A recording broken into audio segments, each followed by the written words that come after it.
Hi, hello, ನಮಸ್ಕಾರ. Welcome back to my YouTube channel. ನೀವು ನಮ್ಮ ಚಾನಲ್ಗೆ ಸಬ್ಸ್ಕ್ರೈಬ್ ಮಾಡ್ಕೊಂಡಿಲ್ಲ ಅಂತಂದರೆ ಇವಾಗಲೇ ಸಬ್ಸ್ಕ್ರೈಬ್ ಮಾಡ್ಕೊಳ್ಳಿ. ಆ್ಯಂಡ್ ನಾನು ಹಾಕ್ತಿರೋ ವೀಡಿಯೋಸ್ ನಿಮ್ಗೆ ಇಷ್ಟ ಆದರೆ ಪ್ಲೀಸ್ ಲೈಕ್ ಮಾಡಿ, ಶೇರ್ ಮಾಡಿ ಆ್ಯಂಡ್ ಬೆಲ್ ಬಟನ್ ಮೇಲೆ ಕ್ಲಿಕ್ ಮಾಡ್ಕೊಳ್ಳಿ. ಸೊ ದ್ಯಾಟ್ ನಾನು ಯಾವುದೇ ವೀಡಿಯೋಸ್ ಅಪ್ಲೋಡ್ ಮಾಡಿದ್ರು ಕೂಡ ನಿಮ್ಗೊಂದು ನೋಟಿಫಿಕೇಶನ್ ಬರ್ತೈತಿ.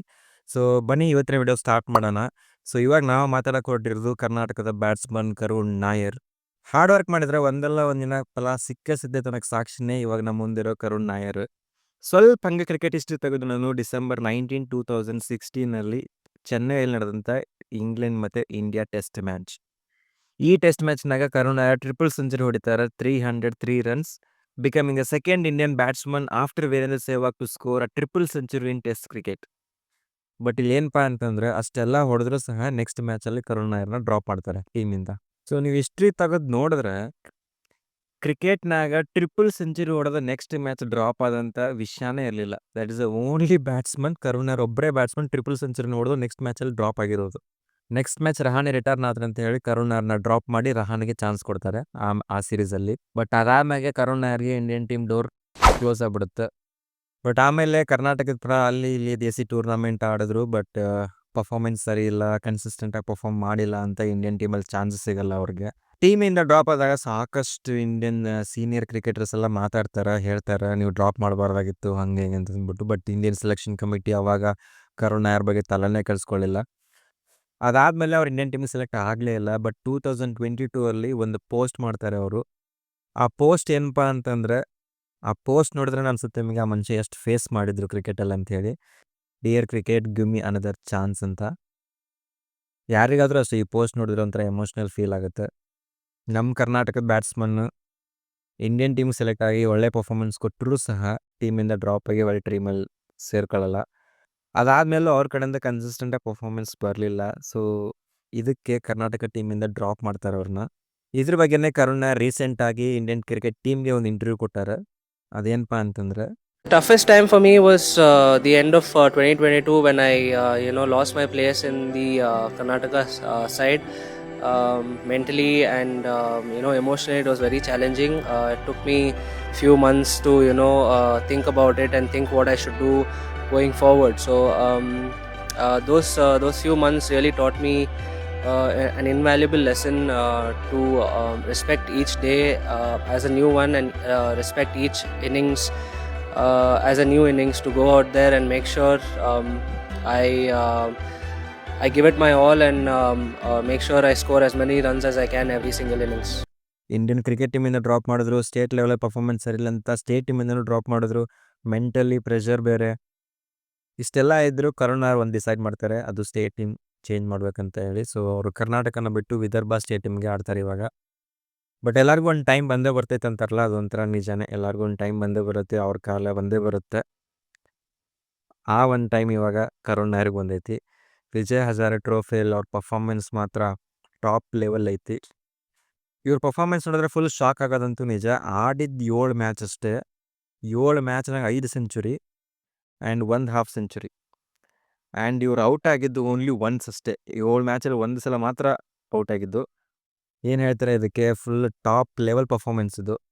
ಆ್ಯಾವ್ರೇಜ್ ಕೇಳಿದ್ರಂತೂ ಶಾಕ್ ಆಗಿಬಿಡ್ತಾರೆ. 752 ಆ್ಯಾವ್ರೇಜ್ ಇರೋದು ಇವ್ರದ್ದು ಈ ಟೂರ್ನಮೆಂಟಲ್ಲಿ. ಆ್ಯಂಡ್ ರೀಸೆಂಟಾಗಿ ಇವಾಗ ಸೆಮಿಫೈನಲ್ ಆಡಿದ್ರಲ್ಲ ಮಹಾರಾಷ್ಟ್ರ ಜೊತೆ, ಆ ಮಹಾರಾಷ್ಟ್ರ ಜೊತೆ ಮ್ಯಾಚಲ್ಲಿ 88 ರನ್ಸ್ ಇವ್ರು ಹೊಡೆದಿದ್ದು, ನಾಟ್ ಔಟಾಗಿ ಉಳ್ಕೊಂಡಿದ್ದು. ಅದರಲ್ಲಿ ಫಸ್ಟ್ 50 ಬಂದಿದ್ದು 35 ಬಾಲ್ಸಲ್ಲಿ. 35 ಬಾಲ್ಸ್ 51 ರನ್ಸ್. ನೆಕ್ಸ್ಟ್ 37 ರನ್ಸ್ ಬಂದಿದ್ದು ಜಸ್ಟ್ 9 ಬಾಲ್ಸಲ್ಲಿ. ಸೊ ಹಿ ಪ್ರೂವ್ಡ್ ಹಿಮ್ಸೆಲ್ಫ್, ನಾನು ಸ್ಲೋನೂ ಆಡ್ತೀನಿ, ಫಾಸ್ಟು ಆಡ್ತೀನಿ, ಎಲ್ಲ ರೀತಿಯೂ ಆಡ್ತೀನಿ ಅಂತಂದ್ಬಿಟ್ಟು. ಬಟ್ ದ್ಯಾಟ್ 9 ಬಾಲ್ 37 ರನ್ಸ್ ಇದೆ ಅಲ್ಲ, that is amazing. Not only individual performance, as a team captain he proved himself. ಇವಾಗ ವಿದರ್ಭನ ಫೈನಲ್ ರೀಚ್ ಮಾಡಿಸಿದ್ದಾರೆ. ಸಂಡೇ ಕರ್ನಾಟಕ ಮತ್ತು ವಿದರ್ಭ ಫೈನಲ್ ಆಡುತ್ತೆ. So captain leading from the front. ಇಷ್ಟೆಲ್ಲ ಒಳ್ಳೆ ಪರ್ಫಾರ್ಮೆನ್ಸ್ ಕೊಟ್ಟಾದ್ಮೇಲೆ ಇವಾಗ all eyes on BCCI selection committee.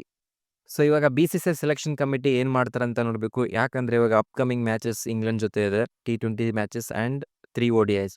T20 ಮ್ಯಾಚಸ್ಗೆ ಆಲ್ರೆಡಿ ಟೀಮ್ ಅನೌನ್ಸ್ ಆಯಿತು ಆ್ಯಂಡ್ ಅದರಲ್ಲಿ ಕರುಣ್ ನಾಯರ್ ಇಲ್ಲ. ಇವಾಗಿರೋದು only one day matches. And ಎಲ್ಲದಕ್ಕಿಂತ ಇಂಪಾರ್ಟೆಂಟು ಫಸ್ಟ್ ಇವಾಗ ಚಾಂಪಿಯನ್ಸ್ ಟ್ರೋಫಿ, ಆ್ಯಂಡ್ ಅದಕ್ಕೆ ಟೀಮ್ ಅನೌನ್ಸ್ ಮಾಡಬೇಕು. ಸೊ ನೆಕ್ಸ್ಟ್ ಇವಾಗ ಇಂಗ್ಲೆಂಡ್ ಜೊತೆ 3 ODIs ಇದೆ, ಅದಾದಮೇಲೆ ಚಾಂಪಿಯನ್ಸ್ ಟ್ರೋಫಿ ODI ಮ್ಯಾಚಸ್ ಇದೆ.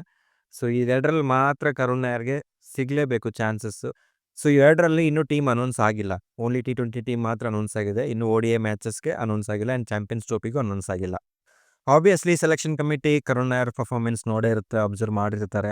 ಚಾನ್ಸ್ ಕೊಡಲೇಬೇಕು ಅಂತ ಸಾಕಷ್ಟು ಪ್ರೆಷರ್ ಇದೆ. ಸೋಷಿಯಲ್ ಮೀಡಿಯಾಗಳಲ್ಲಿ ಸೀನಿಯರ್ ಕ್ರಿಕೆಟರ್ಸ್ ಹೇಳ್ತಾ ಇರೋದು, ಇಷ್ಟೆಲ್ಲ ಪರ್ಫಾರ್ಮೆನ್ಸ್ ಕೊಟ್ಟರು ನೀವು ಸೆಲೆಕ್ಟ್ ಮಾಡಲಿಲ್ಲ ಅಂದರೆ ಮತ್ತೇನಪ್ಪ ಬೇಕು ನಿಮಗೆ ಸೆಲೆಕ್ಷನ್ ಮಾಡೋಕ್ಕೆ. ಇವಾಗ ಸೋಷಿಯಲ್ ಮೀಡಿಯಾದಲ್ಲಿ ಜನರೇ ಕ್ವಶನ್ ಕೇಳ್ತಾ ಇದ್ದಾರೆ, ನೀವು ಕರುಣ್ ನಾಯರ್ನ ಸೆಲೆಕ್ಟ್ ಮಾಡಲಿಲ್ಲ ಅಂದರೆ ನೀವೇನಂತ ಕನ್ಸಿಡರ್ ಮಾಡ್ತೀರಾ? ಯಾವ ಪ್ರಯಾರಿಟಿ ಮೇಲೆ, ನೀವು ಯಾವ ಒಂದು ಬೇಸ್ ಮೇಲೆ ಇಂಡಿಯನ್ ಟೀಮ್ಗೆ ಸೆಲೆಕ್ಟ್ ಮಾಡ್ತೀರಾ? ಇವಾಗ ನೀವೇ ಹೇಳೋ ಪ್ರಕಾರ ಅವರು ದೇಸಿ ಟೂರ್ನಮೆಂಟ್ಗಳಲ್ಲಿ ಯಾವ ರೀತಿ ಪರ್ಫಾರ್ಮೆನ್ಸ್ ಮಾಡಿದ್ದಾರೆ ಅದ್ರ ಬೇಸ್ ಮೇಲೆ ಇಂಡಿಯನ್ ಕ್ರಿಕೆಟಿಂಗ್ಗೆ ಸೆಲೆಕ್ಟ್ ಮಾಡ್ತೀವಿ ಅಂತ ಹೇಳಿ. ಕರುಣ್ ನಾಯರ್ ಇಷ್ಟು ಒಳ್ಳೆ ಪರ್ಫಾರ್ಮೆನ್ಸ್ ಕೊಟ್ಟಿದ್ದಾರೆ, ನೀವು ಆದರೂ ಸೆಲೆಕ್ಟ್ ಮಾಡಲಿಲ್ಲ ಅಂತಂದರೆ then what is the use ಅಂತ ಎಲ್ಲ ಸೋಷಿಯಲ್ ಮೀಡಿಯಾಗಳಲ್ಲಿ ಸೀನಿಯರ್ ಕ್ರಿಕೆಟರ್ಸು, ಕ್ರಿಕೆಟ್ ಅನಲಿಸ್ಟು ಕೂತ್ಕೊಂಡು ಮಾತಾಡ್ತಿದ್ದಾರೆ. ಸೊ ನನಗೂ ಹಂಗೆ ಅನಿಸುತ್ತೆ. ಕರುಣ್ ನಾಯರ್ ಇಷ್ಟೆಲ್ಲ ಪರ್ಫಾರ್ಮೆನ್ಸ್ ಕೊಟ್ಟರು, ಒಂದು ವೇಳೆ ಚಾಂಪಿಯನ್ಸ್ ಟ್ರೋಫಿ ಬಿಟ್ಟಾಕಿ, ಚಾಂಪಿಯನ್ಸ್ ಟ್ರೋಫಿ ನಾವು ಅದ್ರ ಬಗ್ಗೆ ಮಾತಾಡೋಣ. ಬಟ್ ಅಟ್ಲೀಸ್ಟ್ ಇಂಗ್ಲೆಂಡ್ ಜೊತೆ 3 ಮ್ಯಾಚ್ ಸೀರೀಸ್ಗೆ ಅವ್ರು ಸೆಲೆಕ್ಟ್ ಆಗಲಿಲ್ಲ ಅಂತಂದರೆ ಜನ ಎಲ್ಲ ಬಿಡ್ತಾರೆ BCCI ಸೆಲೆಕ್ಷನ್ ಕಮಿಟಿನ. ಯಾಕಂದರೆ ಇಷ್ಟೊಂದು ಪರ್ಫಾರ್ಮೆನ್ಸ್ ಕೊಟ್ಟು ಸೆಲೆಕ್ಟ್ ಮಾಡಲಿಲ್ಲ ಅಂತಂದರೆ ವಾಟ್ ಈಸ್ ದ ಯೂಸ್ ಅಂತ. ಸೊ ಇನ್ನೇನು ಮಾಡಬೇಕು ಸೆಲೆಕ್ಟ್ ಆಗೋಕ್ಕೆ? ಇಷ್ಟೆಲ್ಲ ಪರ್ಫಾರ್ಮೆನ್ಸ್ ಕೊಟ್ಟು ಟಾಪ್ ಲೆವೆಲ್ ಪರ್ಫಾರ್ಮೆನ್ಸ್ ಕೊಟ್ಟಿದ್ದಾರೆ ಈ ಟೂರ್ನಮೆಂಟಲ್ಲಿ. 5 ಸೆಂಚುರಿ ಏನು ಕಮ್ಮಿನ, 7 ಮ್ಯಾಚಸಲ್ಲಿ 5 ಸೆಂಚುರೀಸ್ ಆ್ಯಂಡ್ ಒಂದೇ ಸಲ ಔಟ್ ಆಗಿದ್ದು ಲಾಸ್ಟ್ ಮ್ಯಾಚಲ್ಲಿ 88 runs, 37 runs came from only 9 balls. ಇಷ್ಟೆಲ್ಲ ಪ್ರೂವ್ ಮಾಡಿದ್ದಾರೆ ಈ ಕ್ಯಾನ್ ಡೂ ದ್ಯಾಟ್ ಅಂತ ಹೇಳಿ. ಆಸ್ ಎ ಕ್ರಿಕೆಟ್ ಫ್ಯಾನ್ ನನಗನ್ಸೋದು ಅದೇ, ಚಾನ್ಸ್ ಸಿಗಲೇಬೇಕು, ಸಿಗಲಿ. And he proved himself, he should get that chance. ನೋಡೋಣ ನೆಕ್ಸ್ಟ್ ವೀಕ್ ಒಳಗಡೆನೆ ಚಾಂಪಿಯನ್ಸ್ ಟ್ರೋಫಿ ಮತ್ತು ಇಂಗ್ಲೆಂಡ್ ಸೀರೀಸ್ಗೆ ಟೀಮ್ ಅನೌನ್ಸ್ ಆಗುತ್ತೆ. Hope for the best. So chance ಸಿಗಲಿ, ಅಲ್ಲೂ ಪ್ರೂವ್ ಮಾಡ್ಕೊಳ್ಳಿ ಇಂಡಿಯನ್ ಕ್ರಿಕೆಟ್ ಟೀಮಲ್ಲೂ ಸಹ. ಸೊ ನಾನು ನಿಮಗೆ ಮುಂದಿನ ವಿಡಿಯೋದಲ್ಲಿ ಸಿಗ್ತೀನಿ. ನೀವು ನಮ್ಮ ಚಾನಲ್ಗೆ ಸಬ್ಸ್ಕ್ರೈಬ್ ಮಾಡ್ಕೊಂಡಿಲ್ಲ ಅಂತಂದರೆ ಪ್ಲೀಸ್ ಸಬ್ಸ್ಕ್ರೈಬ್ ಮಾಡ್ಕೊಳ್ಳಿ, ಹಂಗೆ ಒಂದು ಲೈಕ್ ಮಾಡಿರಿ. And take care, bye.